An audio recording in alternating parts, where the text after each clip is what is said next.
I tell people my sister moved out west. You're a science teacher. Your husband, he renovates houses. You're thinking about moving, but you're gonna wait until the interest rates go down. That's not my story.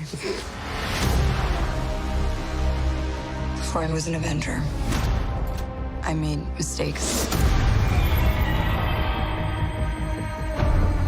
And a lot of enemies.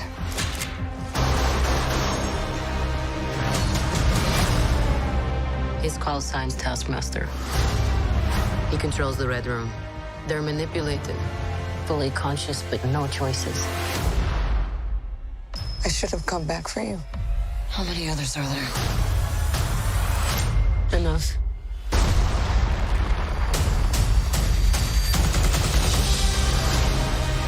We have to go back to where it all started. So they never do that to anyone again. We're a family. We fight with you. You won't win. I've always found it best not to look into the past. Okay, you got a plan, or shall I just stay duck and cover? My plan was to drive us away. Well, your plan sucks.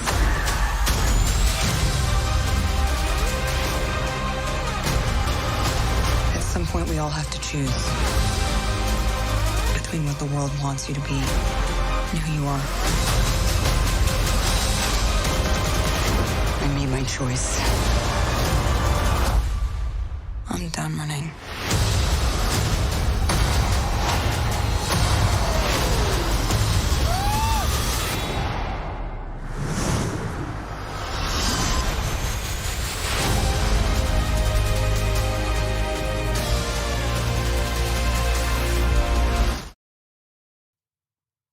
Добро пожаловать, товарищи! Welcome, comrades, to the periodic table of awesome. Svidanya! Yes, do svidanya. Say that at the end. Right. Point two I got Vedana. nothing. There you go. That's a graphic joke. What? 2 point Vedana. I mean, that's hilarious. Yeah, I don't think Verdana font is Russian, but we'll go with it. There Wow. we go. That's what Congratulations you for bring me making it weird straight out of the bat. here for. Me. I'm waiting. I practiced that Russian for 5 minutes and everything. That was well done. Yeah, you were very good, Tovarishi. Yeah. All of Thank you are you. very good See- because we are all in this together. Спасибо, Very comrade. Spasibo. Spasibo.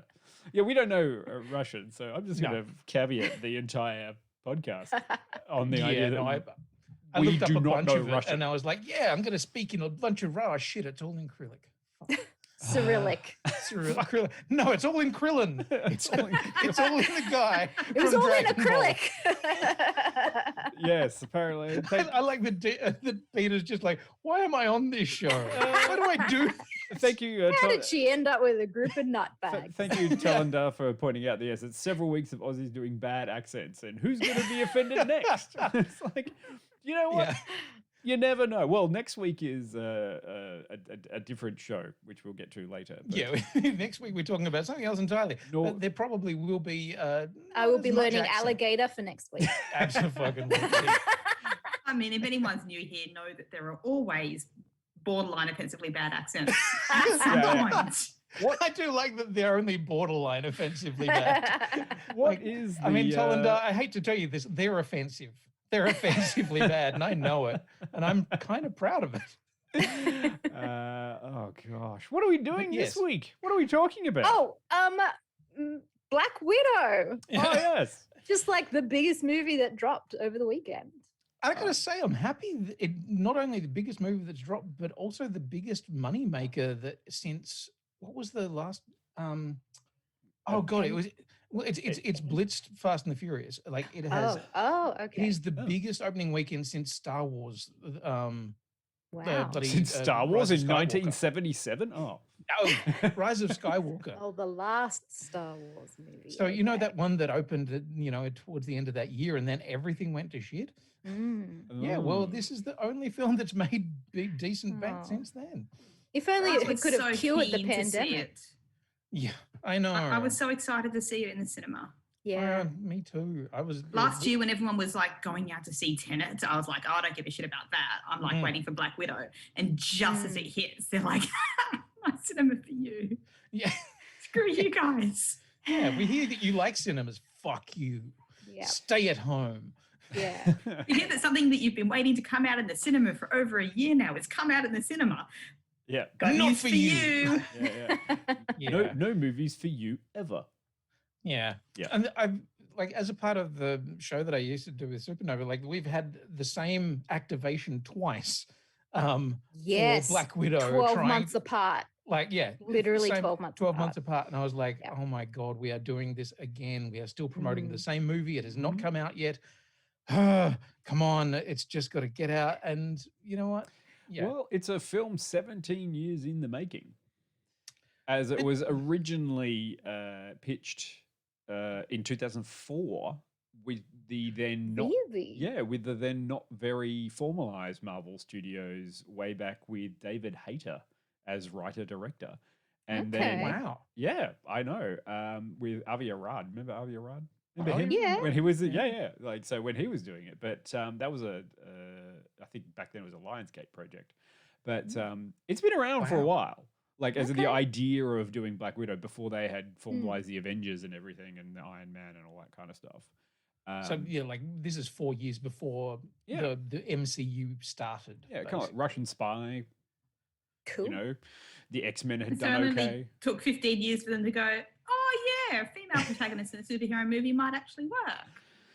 Well, actually, Red Sparrow got there before Black Widow. I was going to say, we're all kind of dancing around the fact that there's been a Black Widow film already, and it's just called Red Sparrow. Yes. Um, That's a little that's bit. okay. That's a little bit more mature than this whole Marvel family friendly bit. I mean, I was just offended when they removed Black Widow from all of the toys and lines in previous Marvel films where they're like, "You've done Captain America: Winter Soldier. That's great. Where's Black Widow? She's pretty much in the movie." Yeah, she's in the movie, one of the main three characters, and the action scene that she does where she comes out of a jet on the motorbike, they replaced the character on the fucking motorbike, and you're like, In the toy, yeah. It's like Don't even get me started about how dirty they did her in Endgame. well, yeah. yeah, We all know that childless women are worthless, so let's just move on from that. yeah. Do you not feel Yeah. that you got the closure after watching Black Widow because now you finally understand where she got her vest? Look, Spoilers. before we get too far into this, there will be a section where Pete and I like dissect Sure. how this movie fits in with like what happened to her in Endgame and how maybe I wasn't entirely satisfied now. Sure. You're less satisfied I now. wish you'd told me. I would have put up a little graphic that said dissection section. Yeah. Oh. Maybe I'll do I that like next time. that. I'm gonna The make a new one. vivisection. Yeah, the vivisection. The Ooh. vivisection to section. I like it. So, okay, as a matter of interest, we all here watch this at home. Do you feel Yes. like it is something that should have been watched on a big screen? Yes. Yeah. Yes. It's an action movie. It's a would fucking love action to movie. have. Yeah. I would love to have, like in the Heights last week, if I was allowed to go to the cinema tomorrow, I would go and watch it again Yep. on the big screen. Right. Because it's a different kind of movie, but it's like, oh, that would have been so good in a cinema. Yes. The big Yeah. loud sound, the scope of it, the fact, like, I really enjoyed it and I was watching it, but yeah, I kept on feeling like going, that's that feeling where I should have been in a cinema. I Mhm. know I should have been in a cinema. I know that this would have fucking kicked the shit out of it. And I would have loved to have had friends on either side of me eating popcorn. Yeah. I mean, I'm sorry. I smile not because it's a sad thing. I just smile because Jill is the only one who actually was supposed to go to the activation. Don't.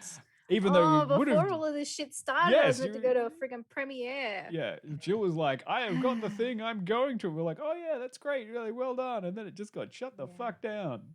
Mhm. But then I kind of feel okay with it because Melbourne got to do it. So Yeah. even though that they had a shitty time recently with lockdowns, and yeah, Fine. Yes, Yeah, some other great. place Happy has got for to you. do Good. it. The first time any one of us gets invited to a friggin' Disney thing, and then Yeah. Well, Yeah. not the first time. We've been to a few, but first time in a long time. yeah. First time since Rise of Skywalker, if memory serves. Oh. Oh, Jesus. Well, look, yeah, okay. I Yeah. don't know. Yeah. Yeah. Well, what is Black is it? Widow about? What that- is the Black Widow about? What? So, okay. Just a quick straw poll. Am I doing this with a shit Russian accent or not? Yes, I yes. don't know. Please. Okay, so Can- that's one strong from yes from Jill. Peter, how are you feeling about this? A gentle, tentative nod from Peter. You love it. You secretly that. It's just love like- it. And And Dion. I'm a hands down. Do not mess with fucking Putin. No way. Putin's not watching this. Putin is watching Yeah, everything. you think he's not, but he's definitely sitting. He's definitely sitting there with Jeff Bezos, going, don't like what they're saying. Turns out we don't like them very much. Yes. Okay, Tell us, right. what is the Black Widow about? Okay, Dion, do I have some music? Do I have like Oh, a cool yeah. bed? Wait. Natasha Romanoff, aka the Black Widow, confronts the darker part of her ledger when a dangerous conspiracy with ties to her past arises. Pursued by a force that will stop at nothing to bring her down, Natasha must deal with her history as a spy and the broken relationships left in her wake, long before she became an Avenger. Black Widow. Good job. I love Thank you. Thank you very much. Yeah. One or two moments, Wade. One or two moments. Just like That is- the- Better my than Ray own- Winston's accent. Oh, fuck me. Oh, Holy shit. great. It was just like, it started here and then it just kept going. I Oi. was getting. I was like, is this character supposed to be Russian or South African? Because I'm not like, getting. It's like my Strong. dad with accents. Everything is Irish. Doesn't matter where you're from. It's just Irish. Chiddly-gee Oh, potatoes. God. Like, there are a range of accents in this film. Most of them out of Ray Winston. But also, you know, everybody has a go at one. Oh yeah, it's all very Boris and Natasha sounding. You are looking for a moose and squirrel. Yes. I am Moose. Yeah, Well, David Harbour is definitely, doing Boris. David yes. Harbour is playing across two like exact franchises here by going to a gulag in Siberia in Stranger Things and coming out of the gulag as a Marvel Oh. Super character. soldier. See, Yeah. see, Yeah. it all makes sense. David Oh Harbour. my God. Does this mean that Stranger Things is all part of the Marvel Cinematic Universe? Mephisto confirmed. I'll tell you where you can shove. Whoa, hello. I'll Hey. tell you. There you go. I'll tell you where you can shove your Mephisto, Quinny. Oh, right. Okay. That sounds uncomfortable. Yeah. So I'm intrigued by it. The accents on the show, David Harbour's, you know, reasonable attempt at it. Rachel Weisz's bizarre accent that I liked. Yeah, she was like treading the line with Transylvanian. I think Florence Pugh's accent was probably the most convincing. Yeah, I mean, but not Russian. It was convincingly whatever the fuck It was she European. I mean, I don't know a lot of Russian people with Russian accents, so I'm not sure how I would actually judge which is the best actually Russian accent, because there's probably a Russian accent versus the accent that everybody playing Russian does in every film ever. So we think that that's a Russian accent. And people are just doing that to varying degrees of success in this film. Yeah. And let's be honest, Ray Winston is doing it with the least degree of success. Yeah. Every now and then I heard those brief moments of pure fucking Ray Winston. Oi, shut it. What do you mean? I'm Russian. You know, it's just I kind was of like, oh. and here's kind of one of the things that, like I don't want to get too far into it. They actually had someone who's got Russian heritage in the film, Yes. and that person Had no never speaking speaks. words. Like, you know, Yeah. it's just kind of like she's Ukrainian Russian. Mhm. Her name is Olga.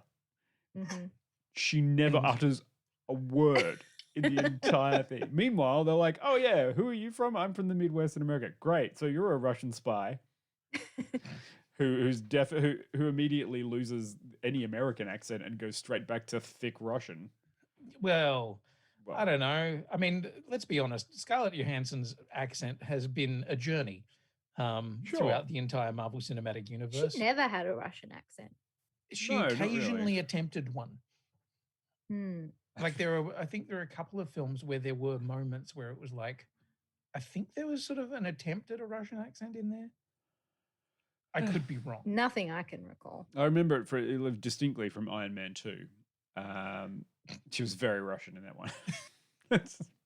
Was she even in Iron Man 2? Who knows? Yes, she was. Yes. That's where she was introduced. Yes. It was her first movie. Part of what I it's mean. been I'm trying to so say. long since I watched. I was just thinking that I really should like rewatch all of these films, but it just like it's such a massive commitment now. There are so many. I am doing a rewatch at the moment, and I just got up to Iron Man 3. So I've done phase 1, and now There was an Iron Man 3?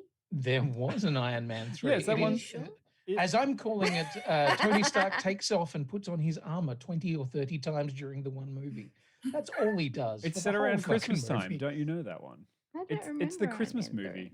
Yeah, I Yeah. don't think it exists. I watched it in a and I understand that. I watched it in a double feature with Indiana Jones 4. Oh God, which I've also watched recently. What is it? Why do I hate myself? These movies are just John Cena. Yeah, don't exist. You can't don't see them. Hmm. So anyway, let's talk a little bit more about the film. What were your favorite bits? What did you like about it? What did you hate about it? I love Yelena. She's my new favorite Yes. character. Florence Pugh was incredible in this movie. She carried a lot of the comedy. And I don't know, she was just fantastic. She had like this amazing wit. She's kind of goofy. She was great. I loved her. I The enjoyed deadest those. of deadpans. Yeah. Like almost as if they assembled the pans, raised them from the dead, and then she killed them again. Which was a kind of a really nice balance against everyone else, because everyone else was a little bit goofy and strange. And Natasha Romanoff, like her Black Widow, has always just kind of been a bit dry and standoffish. But I love the fact that Florence Pugh's character is just like, oh no, I'm going to joke at you dry. Yeah. And for an I'm going hour to and a fucking half. take pot shots at everything about you. Yep. Absolutely. That's the best part of the whole thing. Yeah, I will agree. Exactly with what sisters should do. Like, who's gonna just like be absolutely crass 100%, call you on your bullshit, swear at you, like everything. But also the they're perfect not a Russian way, which is like it's never any good. Like everything is terrible. Yeah. You know, even when you're happy, you sound like you've got a hangover and you've been drunk for a week. Because she has every opportunity she could. There was vodka going into her mouth. And I like that. It's like, yep, there you go. Another shot and another and another shot. Good. We living on vodka. I'm down with this. What about you, Pete? What was your best bits? I really liked the relationship between Yelena and Natasha as a person with sisters. I liked that even though it was fun action movie with an extreme amount of explosions and running away from explosions in slow motion And flying. and also lots of fighting and flying. I liked that there was a tenderness and an intimacy that we saw in that relationship that you wouldn't necessarily expect from an action movie with lots of slow motion running away from explosions. And I think that's why I read in an article today, that's one of the reasons that Scarlett championed director Kate Shortland for the role, who for directing that film, who's an Australian director. Which is fucking sick. Who's well known here for Somersault and the Berlin Syndrome. And if you're anything like me on Netflix for the last couple of weeks, The Secret Life of Us. Right. And I could see that before I even read that there was those just moments of sisterness and tenderness and intimacy with those characters. And I do feel like, in a way, having those moments removes some of the damage for me that was done to Natasha in Endgame. Okay. So this is an interesting thing. So the Endgame really, really pissed you off, didn't it? Yeah. Lots of things about Endgame pissed me off. I really did not like that movie. I've seen it exactly once with you guys at the cinema. I refused to watch it again. I hated lots of things about it. Every time there's a new Marvel movie from now on, I'm going to be telling you something else that I hated about Endgame to launch off into the new Marvel movie. Sure. Look, honestly, I have not watched it since the cinema because I just can't bring myself to do it. But I do feel like I need to watch it again now after having seen Black Widow. Just to try I feel like it'll annoy me even more. I'm just trying to get the perspective on what Marvel have done to try and branch the stories together to try and make some sort of sense about what happened to Natasha. But we can get into that later. Oh, yeah. Yeah. What did you guys enjoy about the movie? I love the humor. I really, really dug that, the humor, the play between those characters, the ongoing, like the nice seeding of many joke lines throughout the whole thing.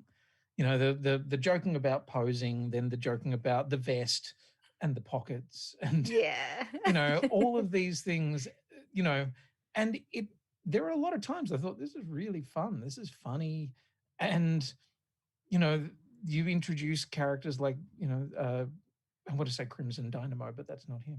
It is. It is the Crimson Red Guardian. Dynamo.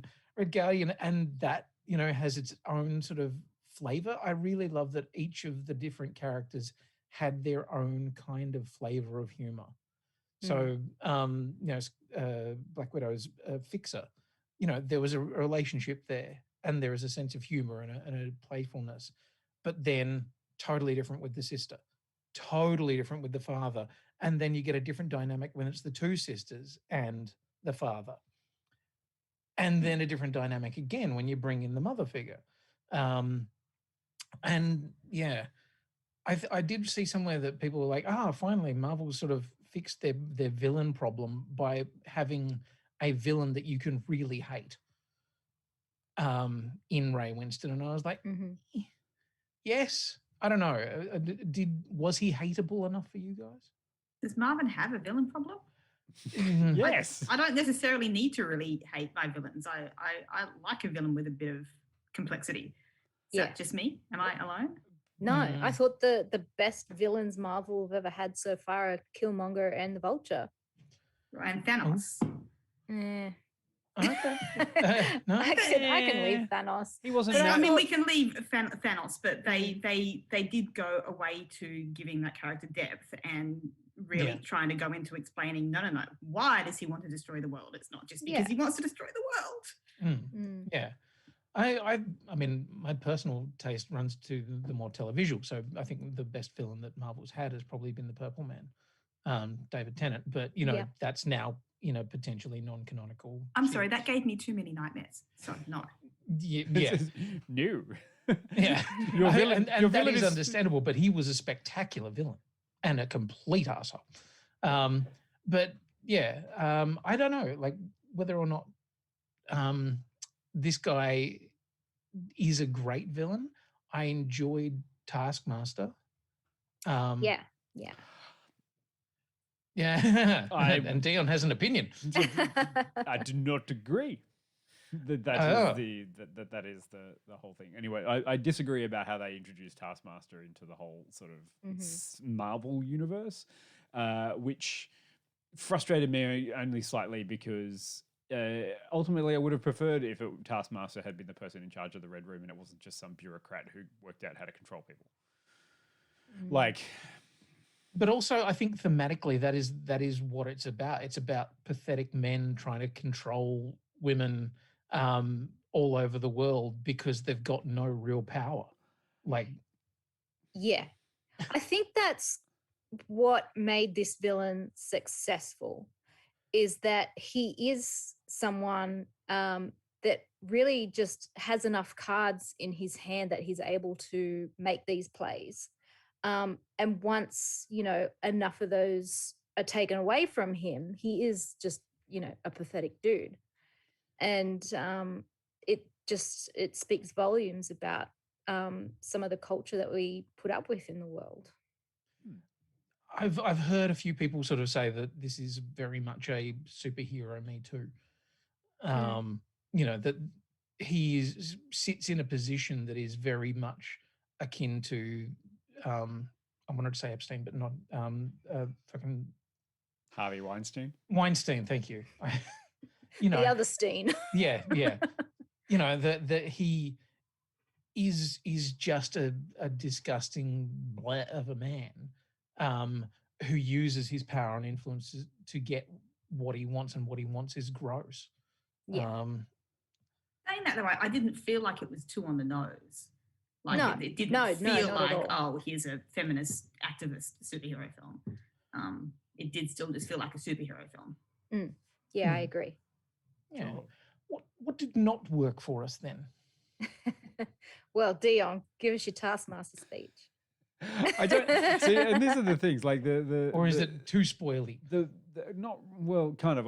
I can hold off stuff like I can do non-spoiler version, but like I totally agree with all of the things about the reasons behind the film and what it was saying and everything. Even though I feel like it was years too late, this could have been a really interesting and impactful film a couple of years ago, when it really should have come out. In fact, when everyone else was getting their own, like all the Avengers were getting their own movies.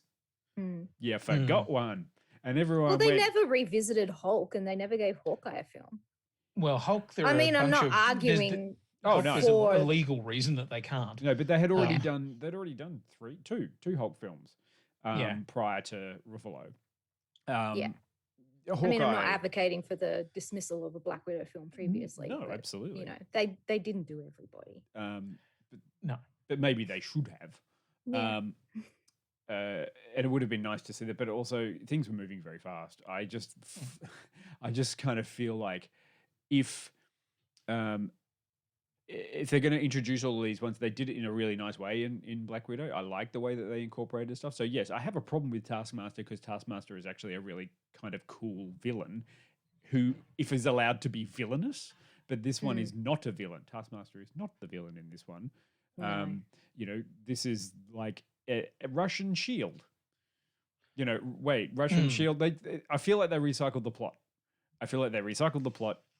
From previous movies because that worked, and that frustrated me while I was watching it. Going, there's so much in there, but I also had a really great time with it because I liked the characters that they and the unit, the family unit. You got to learn more about Natasha Romanoff. You got to learn about her family. Family. Yes, family. But I don't want to resurrect that meme, Quinny. Fuck it. No, sorry, my apologies. Fast and Furious, you had your time, and that was what I'm sticking with Florence Pugh Pugh. Yeah, I like that one. So yeah, look, I had a really good time. Yeah, I'm just thoroughly disappointed I didn't get to see it in the cinema, so I could enjoy all of those big action set pieces, which were incredibly frustrating to play clips of because most of them don't have any dialogue, and no dialogue's a bit shit for a podcast. So that's why we've got the clip that we do have. Anyway.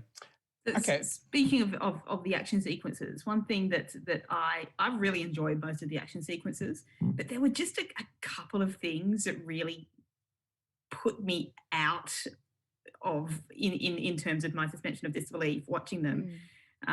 Because I'm like, yeah, I get it. Suspend your disbelief. It's a cool superhero film, but some things just in terms of physics were just too far out. So, for example, and I don't think this is spoilery because it's only 10 minutes in, but I'm not sure that a light plane could necessarily take off with a 200-pound man on one of the wings. Like, I feel like balance is an issue in aviation. Yeah, like, fair. I don't necessarily feel like somebody could do like a 180-degree car maneuver at high speed just because somebody else has spun the wheel. Like, you need to be prepared for that shit. No, didn't they do a handbrake turn? You can do it if you pull the handbrake. Well, still, Natasha wasn't prepared for it like in an actual physics situation, if You somebody have to turn the wheel and pull the handbrake at the same time. Yeah. You know, and some of those final scenes, which were spectacular, was so utterly ridiculous. Yeah. I know, but So they looked ridiculous. so good, Pete. As Casper pointed out, the helicopter scene over the prison, there is some very, very questionable physics It's a happening there. Marvel movie. I had a great time though, and also I feel like I got a little bit spoiled over the last few cinema outings, which is both Fast and Furious and this one, because there were some fucking great female-led fight scenes in this. Like it's some good shit. Yeah. Like some of the moves that they were pulling off, and some of the damage, or the way, like even the introduction of the two sister widows just trying to talk to each other for the first time. There's some huge hits in that. Like, shout out to the stunt work, because I'm like, I saw it hit and I was like, oh, fuck my back. Yeah. Ow. Yeah. Yeah, there are a couple where they're thrown through windows and like landing on the edges of things, and it's funny. Like you can throw somebody into a wall, and I'm like, yeah, cool, whatever. But if you throw somebody through something and they land on the edge of a table and then land, I'm like, oh, motherfucker. Yep. And also there was a really good sliding knee towards the end that I thought was pretty great, done by an unnamed Black Widow onto Scarlett Johansson's Black Widow, which was just a very that was slide, vicious. just the real quick slide knee, and I was like, oh fuck, ow, that'd hurt. Anyway, Heidi Moneymaker, apparently. Thank you, Chest Angela, for saying who that was. Unfortunately, Heidi didn't do principal stunts on Black Widow. She was there for reshoots. They had somebody else sub in. But Heidi has done like all of ScarJo's Black Widow stuff in the past, and she is phenomenal. But I think like the entire stunt team on this movie was incredible. Yeah. I agree, Pete, that like there are amazing action sequences throughout, and the fight sequences. When it does strain the bounds of reality, it struggles. So dumb. So dumb. Parachutes don't work when there's burning debris flying. They just. How do you know? You're not a parachutist.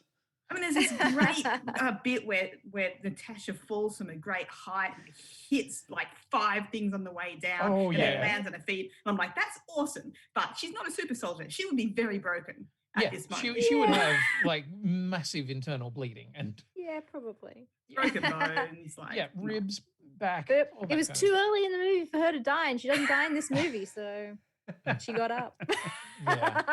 I mean, okay, to be fair with this whole suspension of disbelief, there's no point in this film where you're like, oh no, she might die. No matter what happens, you're like, she's gonna live. And admittedly, that is always a bit of a problem when you are making a prequel. Like you have taken out your ultimate, fear, because your lead character cannot die. We know that where they do die. And then you've got to ask the question, okay, which of the characters around are most likely to die, if any? And to be honest, I kind of looked at them and went, oh no, they're all too likable. I don't think anyone's dying here. Maybe you could have killed off Mum. Maybe David Harbour. I don't know. Yeah, but then I wouldn't have seen the point in doing that. Did we? Because there was exactly. I don't think the emotional connection was fully reformed. Did we enjoy the misanthropic family? I just want Pete's opinion on that. No. I was going to break in with I enjoyed David Harbour. I thought he just had a great time. And when somebody's having a great time, you're like, you know what? I'm going to have a good time with you. This is great. Yeah. Sure. I love that concept of him being the super soldier who is reliving his past glories. Well, maybe not true past glories at all. Yeah, if there's ever someone whose Springsteen song "Glory Days" was written about, it is that guy, and that was fun. Glory Days. Yeah, it's just like. We'll wait until we get to spoilers before we start talking more about that, because I have a theory. Excellent. And I like Predator. I can see the Crimson Dynamo going out in a blaze of glory, screaming "American Pie" at the top of his lungs. Yes, but it's not the Crimson Dynamo, is it? It's Red Guardian. See, I'm not sure of the history of those characters. are they? Pretty sure they're two separate characters. That's what I thought. I was like, Crimson Dynamo is a different Crimson person. Dynamo is like an armor that was like built as the antithesis to Iron Man. That's right. Yeah. I'm pretty sure also Russian. So yeah. Yes. Not to be confused with the Red Tornado, but that's DC. Isn't That's it? another franchise. Yeah. Yes. Wait, what? And yes, Chest Angela, I like that it does tie in with the other super soldiers, Falcon and Winter Soldier. I love the idea that maybe, Red Guardian actually fought against Isaiah Bradley. Yeah. Well, Yeah, there's your the thing for later for the spoiler. But anyway, Well, who knows? Is that a spoiler? I don't know. That was just me throwing some ideas out there. all right. Well, should we rate it and get on to the spoiler Yeah. bits? Unless anyone's got anything else to talk No, about. I want to talk about spoiler stuff. Spoilers. I want to really eviscerate this movie. And your dissection of Endgame and so forth, is that spoiler period, or have we already done enough of that? I don't know. I don't know. Maybe I'll talk about it a little bit when I give it a rating. Okay. Okay. Right. Well, Dion, what's your rating? Give us a number. Ha ha. 14. That's a number. You just put me on the spot, and I panicked Oh, for a little fuck's bit. No, I honestly I had a really fun time with it, and I have to admit that the acting and the deadpan delivery and the jokes in it were way better than I thought, because I did have a little bit of a it feels like they're pushing out Black Widow, but I also don't understand why they just held it for so long. I'm kind of like, it wasn't one of those ones where they were like, this is going to be amazing, we need to hold this because we want to get people back in. They should have just released it. If they released it at the time that they were supposed to, everyone would have had the best time watching it in lockdown first time round. It would have been a good... Yeah, but it was right at the start of the outbreak. Yeah. It was a little bit pandemonium back then. Sure. Yeah. I understand. I can forgive them, but I'm if kinda they'd like... released it when it was meant to be released, they wouldn't have done. I don't think they'd even done the Disney Plus. No. Premiere service stuff. Yeah, so. we got to remember what's all going on with this. But yeah, look, I gave it 80 because I'll give it 80. I had a really good time with it. I liked the introduction of the new characters. It fit well within the Marvel sort of universe. It just feels like it's kind of like an epilogue to the current Marvel films. It didn't feel like a connector. It just felt like an addendum. It was like reading the Silmarillion. I don't know why, but I did. And it was just a lot of... the gonk sound effect, please? Oh. Which one? You nerd. That wasn't a Star Wars reference. The Silmarillion is a No, Lord of the it was Rings worse. reference. No. It was still, it was a very, very, very deep cut. Sorry. Okay, yeah. So anyway, that's me. Okay. Pete, give us a number. I had a lot of fun. I'm going to give it 85. I had a lot of fun. I thought some of the action stuff was dumb, but not nearly as dumb as some of the action stuff in some other things I've seen recently. And while it was dumb, it was well executed. Which is fair. I liked the characters. I like Dion. I wish that I had seen this movie sooner. And I wish that we had other movies or features of some kind with Natasha, because Natasha has done a lot in her life. And I would have liked to see more of it, but I feel like we're done now. Unfortunately. Yeah. I mean, I would have loved a Black Widow series, but yeah. I kind of feel like we're done now. Are we done specifically with Black Widow, or because we're done specifically with Black Widow? We've we've passed a baton, I think, at this point. Scarlett Johansson. Yeah. Yeah. Right. Okay. Yeah. Because I was going to say, I mean, by the end of this one, there is a definite spoilers. And I mean, Florence Pugh is there throughout, and I mean, you kind of get the feeling that she could very easily be another Black Widow if you wanted her to, or she wanted to. It's not a terrible send-off for a character that I always really liked, except that the real send-off is very terrible. But this as a send-off was was nice, but it doesn't erase the real standoff. So I'm very conflicted about with my feelings about that. And I feel like if I do watch Endgame again, that scene will be even harder for me. Now that I know that Natasha wasn't some, lone wolf that, had burned all of her contacts and everyone she loved, and all she had was the Avengers and no real family to live for, like Clint. I feel like that will actually be harder for me now to see her real end again if I ever choose to watch that movie that I hate. Jill. I really want to score it higher, but I'm going to give it 87. I haven't decided if I entirely love it. I had such an amazing time. The action was great. I was satisfied to finally get like a thorough backstory for Natasha. We found out what happened in Budapest. That was cool. Budapest. Budapest. You're a Budapest. Hey, I'm trying to work out. My ears aren't that long. But yeah, I'm having so many conflicting emotions because I don't know if I'm entirely satisfied about the way that they've connected what's happened with her story here in Black Widow and what eventually happens to her in Endgame. I'll go into more depth and spoilers. But yeah, I'm going to give it 87. It's still a fantastic movie. Nice. And about damn time. Yeah, yes. I'm going to go 85 because that's where the movie starts, 1985. No, it started in 95. Was it 95? Well, I can't go that high. I'm sorry. Natasha was born in the greatest year, 1984. Oh, shit.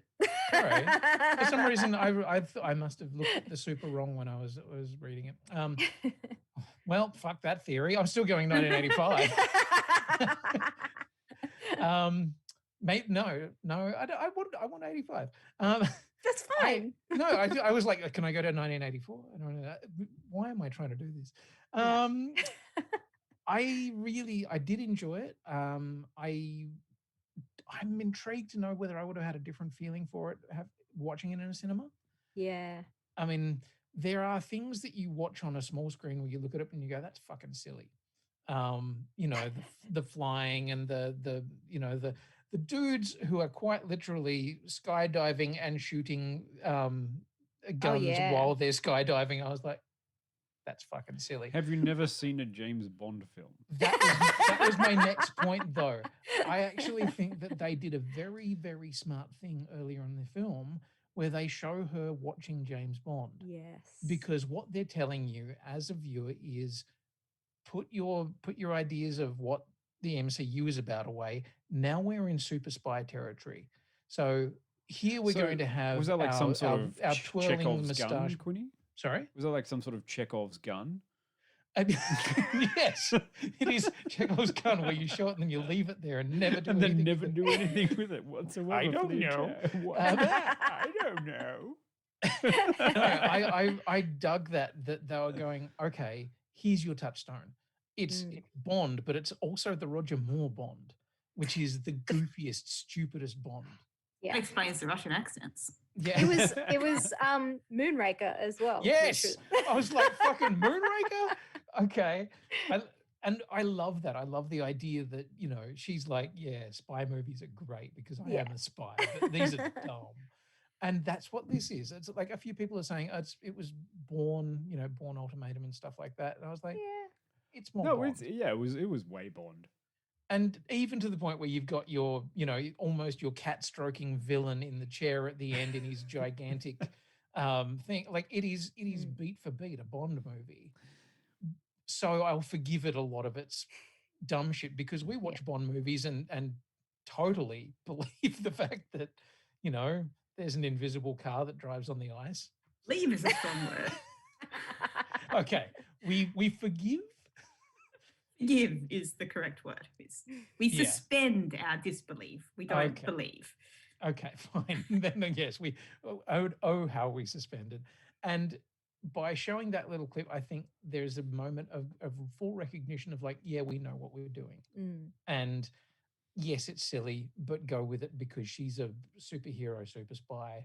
And, you know, let's just have fun, shall we? It's almost a bit of Basil exposition from the Spy Who Shagged Me. Don't think about it too hard, Austin. And I suggest that goes for you too. All right. Well, we should go to a clip and then come back and talk some spoilers. So if you haven't seen the film, Yes. probably tune out now. Sorry to say that one, but you should probably like just dip out. But if you have seen the film, if you don't care about being spoiled about the film, feel free to stick around. Because I plan on referencing the post-credit scene and discussing a bit of that. So fairly warned definitely. is what we're going to do. But I like this one because it has some dialogue and it also explains the relationship between Natasha and her erstwhile siblings. So let's go to the clip. Okay, anytime now, please. Shut up!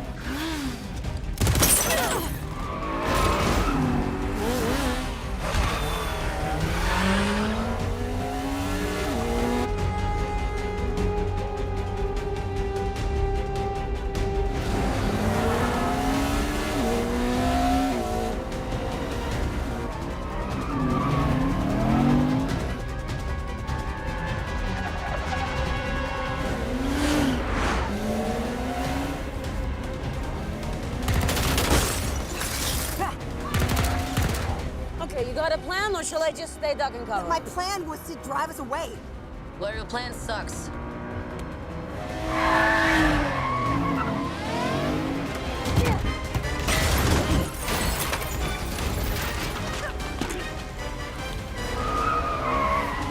You're welcome.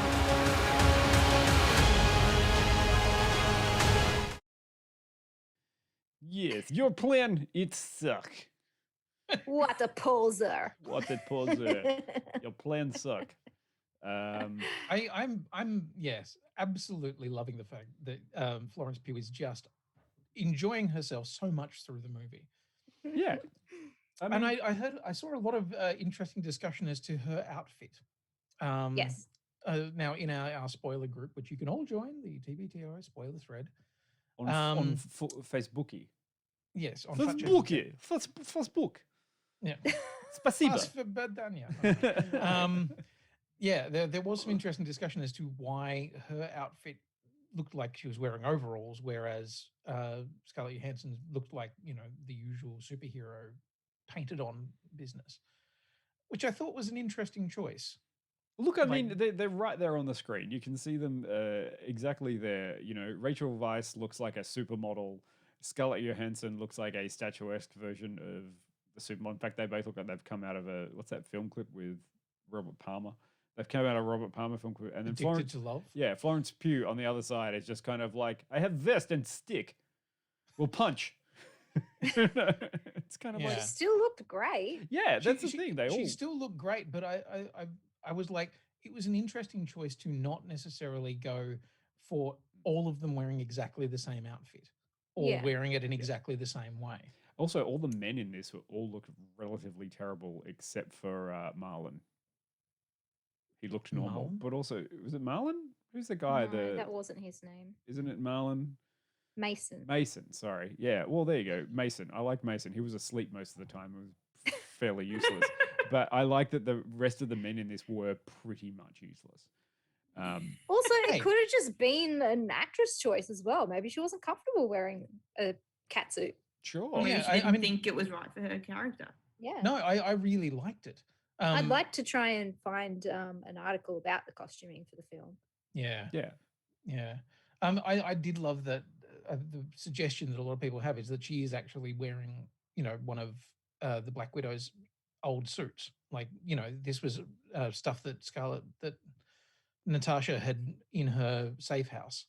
And so it wasn't her size. I was like, that makes a lot of sense. And if that's what they went with, that actually is a really great reason for it. But also pockets. So many. I know you like that. It's so cool. I finally loved that they had an explanation for the shithouse vest she was wearing after the snap. Because honestly, there was some stylistic. Yeah, I'm sorry. Talk to me more about fashion, Dion. I know fashion. Me and my good friend Dolce Gabbana have talked about fashion many a time. Can we just mute? Yes. So anyway, now what were the things that you were wanting to talk about in terms of the end of her story? Like if we're talking about end game. Yeah. Okay. So, this movie was like all about family, right? And her reconnecting with the fake family that she was placed into as a child. And there was a lot of talk in Endgame about family from her as well. So like she mentions in Black Widow, she never had a family before, but she's got one now. And like at the end of the movie, she's like, well, I better go and fix that family, that I left. And then when in Endgame, she's like, oh, I never thought I'd have like all of these things that I have now, especially a family. And it's like, okay, but it still doesn't explain why she thought she wasn't, worth trying to find another way to get the Soul Stone. Yeah. That her only option was to sacrifice herself. It wasn't. After I'm having so mad. found finally what she was searching for her whole life. Oh, no, but Yeah. you don't understand. Jill Clint has kids. Sorry, the story over. You've Yeah. got kids, then you're fundamentally worth more. Like, I despite can the fact that you've just been off for 2 years being fucking evil for no good reason. Yeah. Like I can understand like her relationship with Clint. Like I think putting the two of them together on Vormir was definitely a choice because he was the one that saved her when she thought she was not worth redemption. So I can understand, yeah, maybe she would put herself in front of him for that reason. But also, I don't know, it just doesn't make sense for her character. You know what? I might care. It never about made that. sense. No. It I didn't might make sense before we knew this about Yeah. her. I Makes may have less sense now. cared more and understood more of that whole thing with Clint if, I don't know, we'd ever seen that redemption arc. Like, Well, they that- talk about what happened in Budapest, but we still don't see it here. And like, we kind of get a fair idea of what happened, but Actually, kind of Yeah. what I thought this movie was going to be about. same. I was like, Yeah. oh, this isn't the prequel that I thought it was going to be. This is like halfway through the rest of the story. Like the thing is, she has a lot of guilt for the lives that she's taken, right? But in this movie, you never really see her show remorse for thinking that she killed Dreykov's daughter, Antonia. Mm. But there wasn't enough remorse either when she worked out that Antonia was alive and then like freed her from the brainwashing at the end. Like there was still not enough of a connection for Yeah. me to say that like she's really sorry that a little girl, she straight up murdered a little girl as collateral damage to take out the guy that she thought she had killed. Yeah. And on top of like all of the other assassinations that she's done, she just didn't feel as guilty for killing an innocent child. When you can, As she claims to have been an innocent child herself being taken into the Red Room. yeah, I feel like there is another film. There is another Black Widow film that Oh, is God, yeah. an exploration of what See, the Red if Room this had does to them. come, if this and had then- come before like phase 2, like Yeah. any of the second films for the other characters, you could have explored her so much more. Sure. Could I have mean, you wrapped could up a have had story two- for her before Endgame, where okay, yeah, she has wrapped up her life, or come to some other Do you think that character they- development that would Do you think make that sense they for her sacrifice. would be able to explain that potentially in flashback sequences for the Hawkeye TV show? Or do you think that, again, that's just sort of I really feel like Hawkeye sidestepping? TV series Peter's face says no. is not going to focus on Natasha at all. Well, Yeah, this is I'm what I'm pretty just sure sort of that's- saying. And if they use that as a band-aid for not explaining Natasha well enough so far, In I'm her going own to be movie. very mad. Sure. Yeah. No. But I'm asking the question. I'm not saying that's what's going to happen or that No, I vote no, for I that. know. Like, I you know. know, But I'm no, just I kinda don't going, think that's going to happen. Which is why I couldn't score this movie any higher because, like, as satisfying it was to finally get that peek into her backstory, there just was not enough of it. Yeah. I think there has been so many times throughout the other films where they've kind of talked about what was done, and there's this concept of her having so much red in her ledger and stuff. And in this, it weirdly became a joke. You know, David Harbour's like, your ledgers are dripping with red. This is so good. And you're Yeah, like, because that's he's like fucked. a legit evil Russian dude. Like, Yeah. he's like, I'm so proud of my little assassins, you know? Yeah. That's also something that's been well explored with Natasha. Like, Yeah. she's been feeling shitty about having been an assassin But for a then while. you compare this with something like Bucky's arc in Falcon and the Winter Soldier, which is about contrition, and it's about learning to PTSD. live with what you've done, and it's learning to, you know, grow and move on past your own past. That to me felt like a more not understandable, a more complete kind of arc for somebody who is trying to make up for the sins of their past. This to me, I mean, yes, they're getting rid of the Red Room, but But also, doesn't it feel a little bit of a band-aid Casper. measure to say that, oh, the whole reason why all of these women do this for this guy is because he's got them under a mind control? It's like, oh, isn't that a little convenient? That, I think we far got more- all of this research from the Winter Soldier program. And it's like, yeah, okay, but Red Room's been around before the Winter Soldier program. And I mean, I think that's interesting that she is pre the mind control. So everything she did of her own accord. But once again, that was kind of glossed over in a way. Hang on, there's mind control. There's Yeah. the mind control from this movie, and there's the mind control that was explored in the Agent Carter series, which was, you know, not chemical mind control, but Leviathan brainwashing, essentially. Yeah. That's what happened to Natasha. So I wouldn't necessarily say of her free will applies to a lot of her assassinating. She was indoctrinated, not magically brainwashed. Exactly. Yes. But you can still brainwash someone without magic. Yeah. Yeah. And I mean, this the magical brainwashing thing was in some ways a bit of an easy plot thing. I think it's far more interesting. And also the magic cure too. Yeah. Yeah. You know, interesting, but there were more things to be explored. And also guess- Preta Kanga makes a really good point too about how quickly Melina flipped. Yeah, that was weird. You know what else is weird? That she had an exact Natasha Romanoff wig just ready in her in her arsenal. Yeah. That was weird. Poking those holes. Congratulations. Welcome to the spoiler section. This is where we ruin the film. Dion, tell me about... Oh, I was just going to say, I feel like all of these points just make me even madder that Hawkeye's getting a series and Black Widow isn't. Yeah. Like, what the fuck, guys? Yeah. What the fuck? Yeah. And Pete, just to add to more of your endgame anger, that like Tony got a memorial, but Natasha didn't. Oh, fuck. Fuckers. Yeah. But that brings us to the post credits as well. Because well, before we get there, I would like Dion to talk about Taskmaster. Oh, yeah, give us your rant, dude. I will take you to Taskmaster.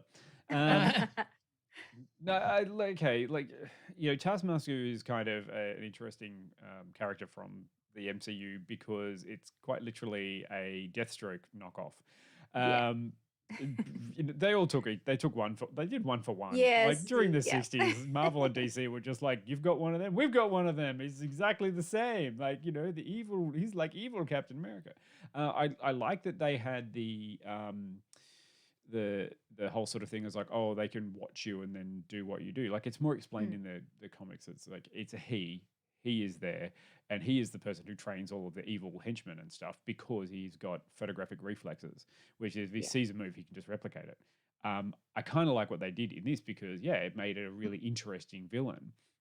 I just thought it's like, was she programmed? Is she a cyborg? Was she a robot? Like, I kind of went, okay, But then Taskmaster is a cool villain that you kind of like. By the end, you just go like, "Oh, you're not brainwashed anymore. Bye." Yeah. Whereas Taskmaster would have probably been a really great amoral villain who just taught all of these, sparrows how to fight. Like, oh, it's not sparrows, sorry, widows. Widows. Red sparrow, dark widow. I don't know. And I kind of, while I understood it in the plot sort of sense, I kind of like, oh, that's a bit of a stupid retro backstory canon thing. But yeah, it was kind of like, have... we need another character to stick in here. Who haven't we done yet? And I hate to say it, but from the moment I saw the first trailer, I knew that it was a woman. Really? Yep. See, I thought it was a very convincing silhouette. No, I thought the silhouette was very masculine. I didn't pick it as a woman. It was intentionally masculine. Yeah. But no, like from the pretty much first trailer, I was like, I'm going to take a punt that is a woman inside that suit. Okay. Yeah. And I was watching it in my first things too. Like, I bet you that's Rachel Weisz. For some reason, she'll end up being the one under the Taskmaster or some like kind of guessing game. But yeah, I kind of feel like they had the wrong villain. They should have made Taskmaster the villain, and maybe. But you know what? At the start of the movie, with like the visor and the program and the reading of everything, I thought, have they mashed Taskmaster and Adaptoid together? I thought, could this just be like an Android thing? I think we've seen this all before. Quite literally, it was there in the setup. Her father is assassinated by Natasha Romanov, so she grows up to be Taskmaster and reinstitutes the Red Room from her father that used to do it, and now she runs this whole thing. But then again, that's not about men controlling women, and it doesn't work with the other allegories. But still, it's a good rewrite of a movie. And then she's still out there. The Red Room may have been destroyed, but the Taskmaster's still out there. Like, okay, but then they can't do a Black Widow 2 because Black Widow's dead. Yeah. Sorry, spoilers. Yeah. Sorry, I just looked up the wiki of Taskmaster because I'm trying to get my head around where this character fits into the rest of the Marvel. And somebody's edited the wiki, and it's going to be re-edited at some point soon. But under film references, the last point is an awful version of Taskmaster named Antonia Dreykov appears in the live-action Marvel Cinematic Universe film Black Widow. This is the danger of letting people edit their own fucking wiki. Now it's like, honestly, you've got two things. Just like they did for the whole Star Wars Wikipedia, there is now canon and legends. And there's two different versions. There's going to be comic and film. Like, they're going to end up doing that sort of stuff, which is, kind of, a bit sad, really. But well, look, hey, all you need to do is say that it was the Taskmaster initiative, and it was a piece of programming that could be put on anyone that you put in that suit. Now I want the Red Guardian to turn up like Nick Fury. Hello, I would like to talk to you about Taskmaster initiative. Oh, you know who's already doing that, though, don't you? Yes. Can we go to the end credit scene now? Are we ready to talk end credits, post credits? Yes. I hope we're all there. Okay. You can. So, I love that now we have our very own evil Nick Fury. Yes. In Valentina. You mean Valentina Allegra de Fontaine? Valentina. Oh, Valentina. Don't cry for me, Valentina. It's got to be her full name, Valentina Allegra de Fontaine. Countessa. Valentina Allegra de Fontaine. Though, as back, baby. Yeah. I found that an interesting thing because it was the first time that somebody who I'd seen. Now, the first time we saw her was in Falcon and Winter Soldier. Yeah. And she was supposed to debut in this movie. Right. See, this is what I was thinking. Like, it felt interesting because that was one of those. I know that movie characters have gone to TV, but it felt like this was one of the first times we've seen a TV starting character go to the movies. I know it's not, but yes, I know what you mean. Yeah. So it makes me curious whether she actually had a bigger role than just what was in the post-credits scene. And then they've had to re-edit the film to make room for what happened in Falcon and Winter Soldier. Because we've already had like her character reveal in that show where she introduced herself. So it kind of wouldn't have made sense if we saw this end credit scene first because we don't get her name. I mean, is it a reference to people who's going to know who she is? Because I wouldn't have, but if you'd read the comics, you might know. Yeah, that's the thing. Because she gives her full name in Falcon and Winter Soldier.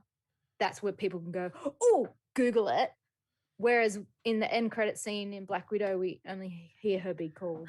Honestly, as somebody who doesn't know Valentina. the universe, that happens all the time in the end credits in the movies. Like, I always have to look it up afterward, and like you guys are like, Same. oh my god, I'm like, Yeah. what the fuck was that? But because we didn't, I do the same. I'm I just have no idea saying, who Val I'm was. saying we didn't get her full name in the end of Black Widow. So I'm Yeah. wondering if there was like some editing going on. I think you probably would be right, Jill, because I think if this had been the first appearance of her and Yeah, everyone Louis would go, Dreyfus rocked who up with the fuck? purple hair, What? everyone would be like, Yeah. Who? fuck are you doing? What? Yeah, and there's nothing to Google at the end. So yeah, No. I think there was some editing going on. I think you're probably right. But that works though, because this does set up a very clear idea as to what that character is now doing. And I mean, I think everybody is now going, now I see what you're doing. Yes. She's She's got building her own her- initiative going on. Is it? Yes, Well, now- here's the thing: is it Dark Avengers or Thunderbolts? I'm going Thunderbolts. I'm leaning Thunderbolts. Right. The They're gonna difference. mess stuff up. I know, it's like, I don't know what either of these things what the are. fuck are you They're talking about? essentially the same kind of team. Yeah.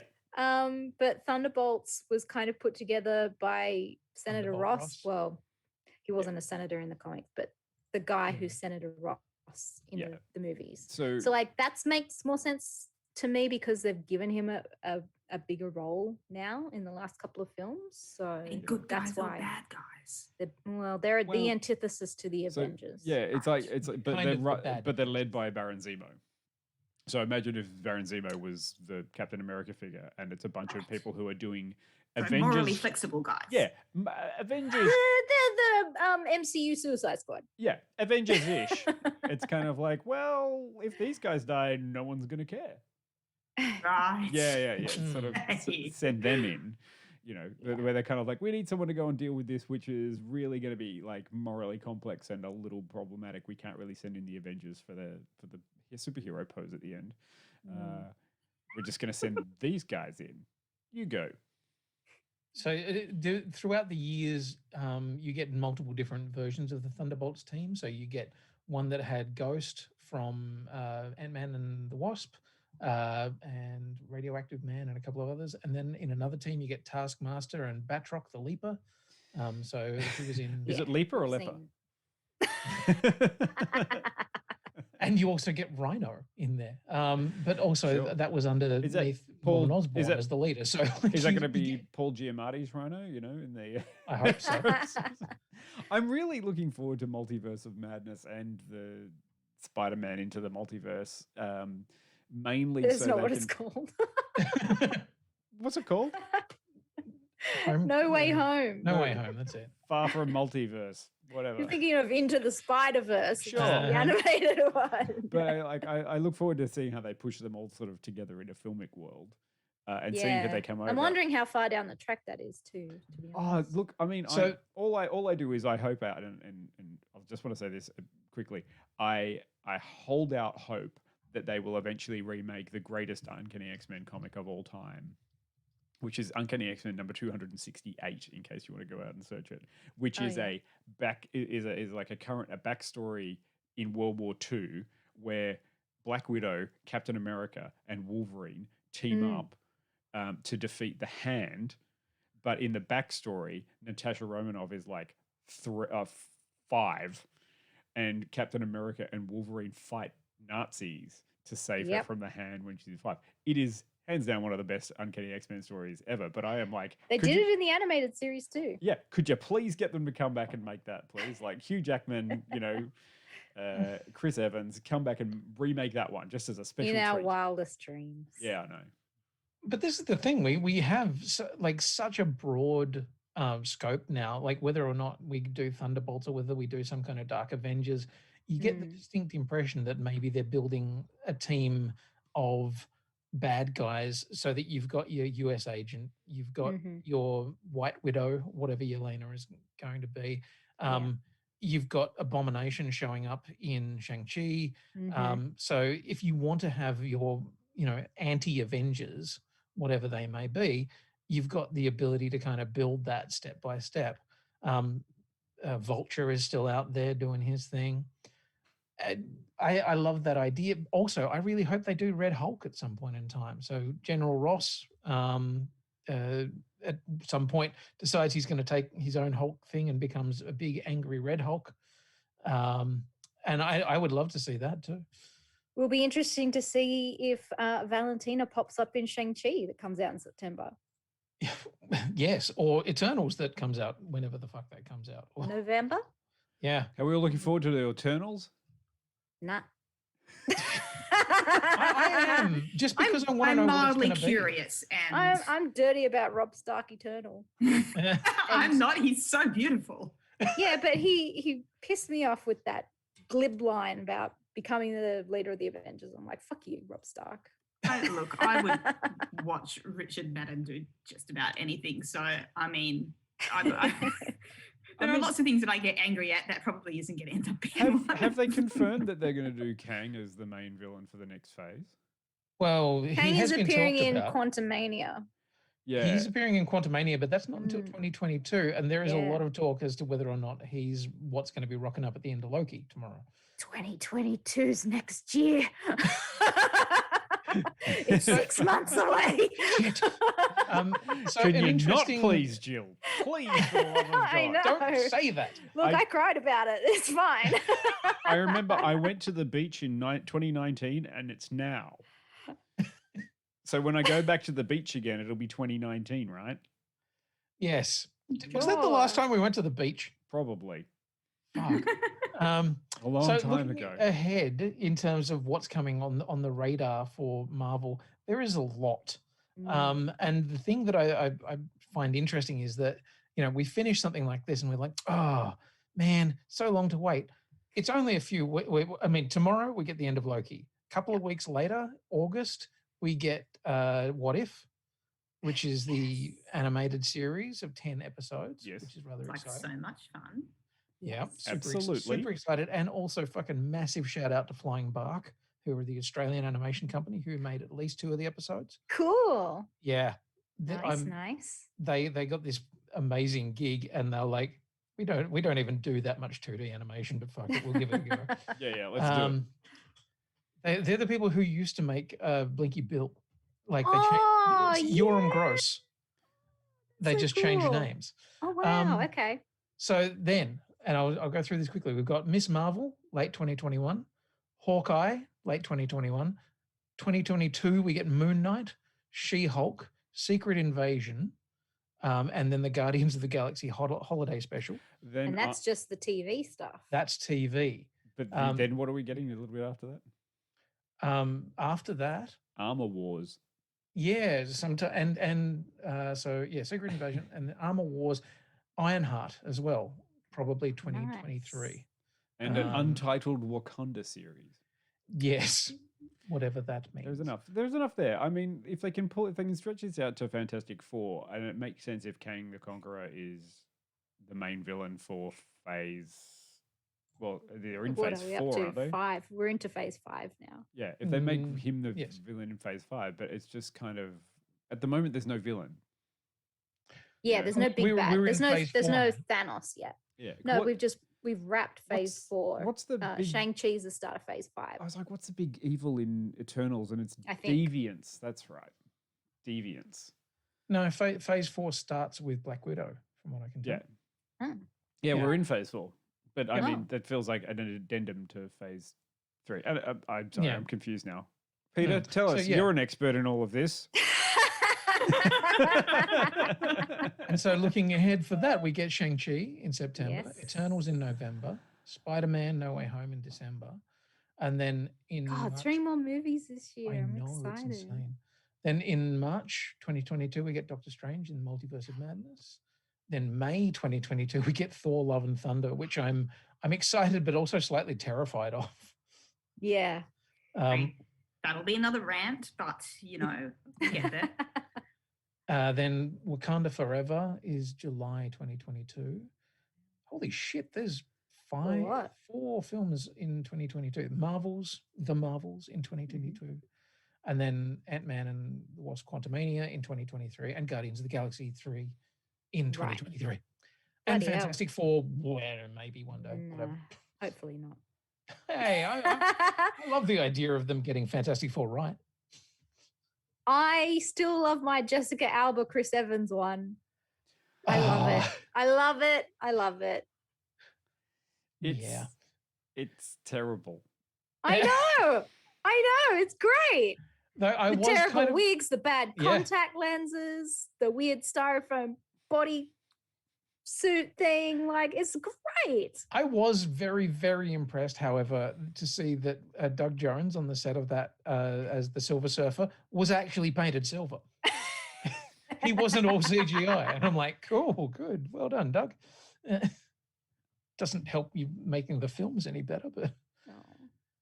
And at least we didn't have to talk about Fan Four-Stick. Oh, you remember the other Fantastic Four film that Josh Trank?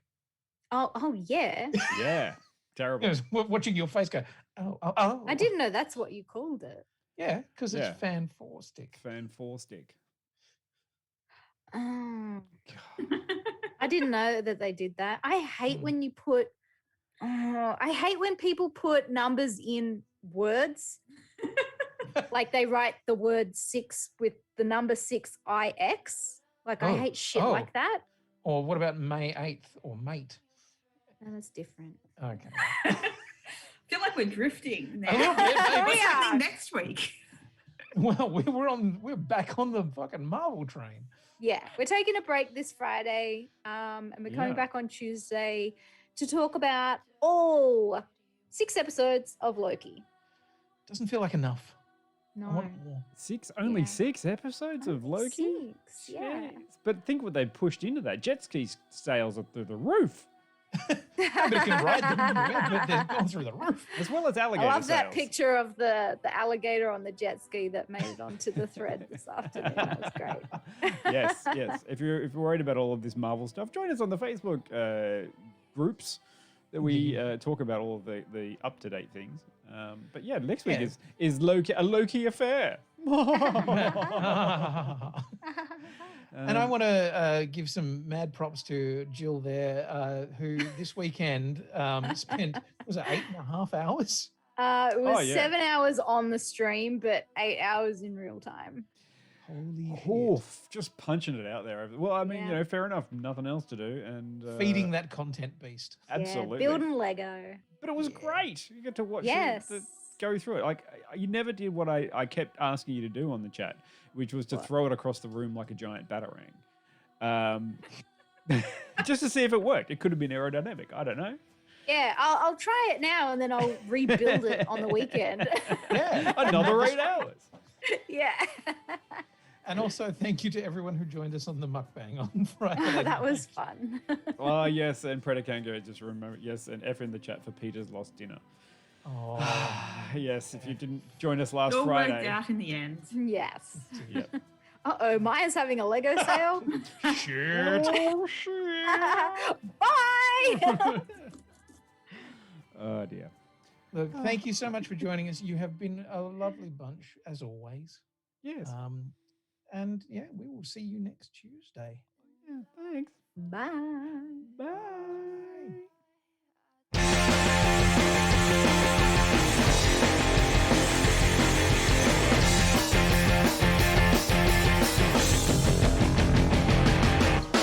I wanna live in a world full of heroes, not sit here counting zeros in a cubicle downtown. I wanna look out my window, see 'em flying, and swing across the horizon as I cheer 'em on so proud. Big-powered girl keeps staring at her face, and call Colossus and have him teach me ways, and then we'd exercise. I'd be one of the guys. With martial arts from Iron Fist and Wall, I'll dance her up and teach her all my songs. Oh,